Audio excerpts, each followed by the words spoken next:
మేమైతే బుట్టతో రెడీ అయిపోయామండి, నేను సోఫీ. వెళ్దాం పద సోఫీ. ఎక్కడికి వెళ్తున్నారు అనుకుంటున్నారా?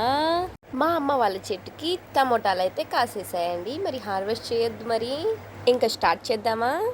ఫ్రెండ్స్, ఈ టమోటాలు అయితే ఏ మందు వేయకుండా పండించారండి. ఈ టమోటాస్ అయితే ఓన్లీ వాటర్, నో కెమికల్స్ అండి. నో కెమికల్స్ లేకుండా పండించారు ఈ టమోటాస్. చూడండి ఎంత బాగుండాయో.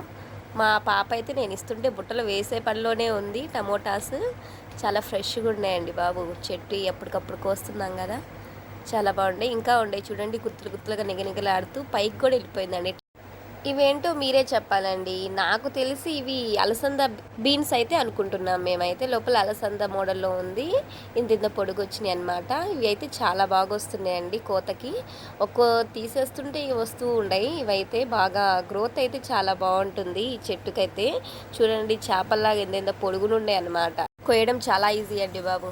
ఇవే కాకుండా మా అమ్మోళ్ళ ఇంట్లో చామంతి పూలు అండి, చామంతి పూలు చూడండి ఎంత ముద్దుగా ఉండేయో. అండ్ ఎల్లో చామంతి అండ్ బ్రౌన్ చామంతి రెండు ఉండేయండి. చూడండి, మనం కోసిన టమోటాలు ఈ సైజులో అసలు మన చేతులతో పండించినాయి అండి. ఇవైతే ఫ్రెష్గా ఆర్గానిక్గా పండించినాయి ఇవి టమోటాస్ అయితే. చాలా బాగుంటాయి. ఇదండి ఈరోజు మా కథ. అండ్ వదులుతామా బీన్స్ని. ఫోటోషూట్ కూడా చేసిందండి మా పాప అయితే. మా పాప కూడా కోసేసింది, చూసేయండి. అబ్బో ఇరుస్తుంది. అలా కాదురా అన్న, నేను ఇరుస్తానమ్మా అని ఇరుస్తుంది. చూడండి, లాస్ట్కి ఇలా ఇరిసేసామన్నమాట.